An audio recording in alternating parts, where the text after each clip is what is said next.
तो महाराज श्री, हम मुनि महाराजों का प्रवचन सुनकर अथवा YouTube पर विद्वानों के वचन सुनकर या स्वयं से शास्त्र पढ़कर स्वाध्याय करते हैं।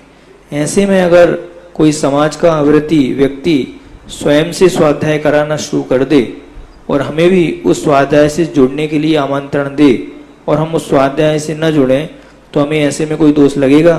कितना पाप पड़ेगा? सबसे पहले वो देख लें, वो अविरति जो है उसका गुरु कौन है? वह क्या श्रमण संस्कृति से जुड़ा है? क्या उसका गुरु है? उसको गुरु से वह मानता है क्या? ये जो लो पहले भाई आप ये बताएं, आपका गुरु कौन है? आपके पास जो ज्ञान है, जो ज्ञान मुझे तुम कराओगे, ये ज्ञान आपको किससे मिला है?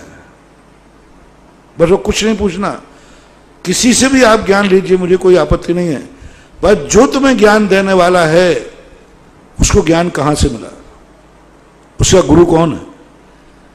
यदि अविरत दृष्टि क्या एक बालक भी है, यदि वो कहता है कि मेरा ज्ञान जो भी है वो मुझे एक दिगंबर जैन मुनि के द्वारा मिला है, फिर बालक के द्वारा लगाया हुआ शिविर भी मान्य है। और वो यदि कहे कि नहीं मेरा कोई गुरु नहीं है और रागी देशी परिग्रही को गुरु बनावे कि हमें फलाने पंडित से मिला, अरे भाई उस पंडित जी किससे मिला? बोले उससे पंडित से मिला। दिगंबर मुनि यदि बीच में कहीं नहीं आ रहा है, ऐसे लोगों के प्रवचन ग्राह्य नहीं है, चाहे वो वचन सत्य भी क्यों ना हो। नीम हकीम खतरे जान, नीम हकीम की दवाई सही भी हो तो भी देने योग्य नहीं है। महाराज वो सही पढ़ा रहे हैं, सही सब कुछ सही पढ़ा रहे हैं, लेकिन उनकी परंपरा नहीं है। पंडितों की कोई परंपरा नहीं होती, गृहस्थों की कोई परंपरा नहीं होती। मोक्ष मार्ग में किसी भी शास्त्र में गृहस्थों की धार्मिक दृष्टि से कोई परंपरा नहीं गई। पंडितों की कोई परंपरा नहीं है कि भाई पहला पंडित कौन था, फिर पंडित कौन था। परंपरा होती है मुनियों की, और मुनि के द्वारा आया हुआ परंपरा का ज्ञान किसी के भी द्वारा मिलता है तो वो ग्रहण करने योग्य है। इसलिए आप जब भी दशलाक्षण पर्व में अपने यहाँ पंडित जी बुलाएं, शिविर लगाएं, उनसे 2-3 बातें पूछ लेना।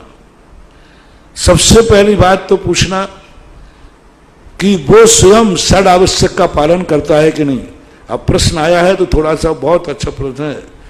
सबसे पहले आप देखना गद्दी पे किसको बैठालना। मैं नहीं कह रहा हूं कि प्रतिमाधारी हो, मैं नहीं कह रहा हूं कि वो मुनिराज हो।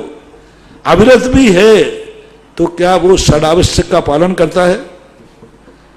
क्या वह प्रतिदिन अभिषेक पूजन करता है? गद्दी पे बैठाने बात कह रहा हूं, शिविर लगाने वाले की बात कह रहा हूं, पढ़ाने वाले की बात कह रहा हूं। जो तुम्हें पढ़ा रहा है, जो तुम्हें शिविर लगा रहा है, जो तुम्हें स्वाध्याय करा रहा है दशलाक्षण में, सबसे पहले देखो क्या वो अभिषेक पूजन का नियम है? विशेष परिस्थिति को छोड़ करके बड़ी बीमारी है, पहला नियम। दूसरा, उससे पूछिए क्या आपने कभी किसी दिगंबर मुनिराज की नवदा भक्ति की है? आहार दान दिया है? नमोस्तु अकेला नहीं, नवदा भक्ति की है क्या किसी मुनिराज की? यदि वो नवदा भक्ति कहता है मैंने कभी किसी मुनि की नवदा नहीं की है, उसको कदापि मत बुलाना। दशलाक्षण पर्व में बिना प्रवचन सुने रह जाना, बिना शिविर के रह जाना, मूर्खानंद होकर मर जाना। लेकिन ऐसे व्यक्ति के प्रवचन कभी नहीं सुनना, ऐसे व्यक्ति का शिविर में कभी मत जाना जिसने कभी दिगंबर मुनि की नवदा भक्ति पूर्वक आहारचर्या नहीं की हो। सेकंड पेपर, सेकंड कंडीशन, मैं कह रहा हूं कि बिना ज्ञान के मर जाना तो भी सदगति हो जाएगी। लेकिन ऐसा पंडित जिसने कभी नवदा भक्ति नहीं की, ऐसे व्यक्ति के द्वारा पूरे अनुयोग पढ़ लेना, समय सार पढ़ लेना, तो भी तुम्हारी दुर्गति का ही निमित्त बनेगा। क्योंकि खोटे गुरु के द्वारा दिया हुआ ज्ञान ज्ञान ही नहीं।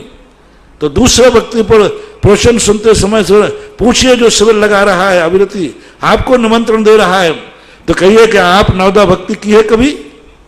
यदि वो कहे हाँ मैंने फलाने महाराज को आहार दिया नवदा भक्ति पूर्वक, तो उसको गद्दी पर बैठा लिए और शिविर में शामिल हो जाए। तीसरा, देव पूजा, स्वाध्याय, स्वाध्याय तो करेगा तभी तो पढ़ाएगा। स्वाध्याय संयम, कम से कम इतना तो हो कि वो रात्रि भोजन नहीं करता हो, अभक्ष सेवन नहीं करता हो, कम से कम गुटखा तंबाकू का त्यागी हो, कम से कम इतना तो हो कि होटलों में चाट पकौड़ी खाने वाला ना हो। इतना संयम तुम प्रवचन सुन रहे उसका, गद्दी पे बैठा रहे और वो होटलों में जाकर के हक्षा वक्त का कोई विचार नहीं करता। तो एक जैसा एक श्रावक का गुण होता है, इतना होना चाहिए। तो ये जो 6 आवश्यक कहे हैं, ये 6 आवश्यकों को पालन करने वाले की गद्दी पे बैठा सकते हो, शिविर में बुला सकते हो। यदि ये गुण नहीं है तो ना तुम्हें शिविर पढ़ने की जरूरत है और ना प्रवचन में 10 लाख क्षण पर में गद्दी पे बैठाने की जरूरत है।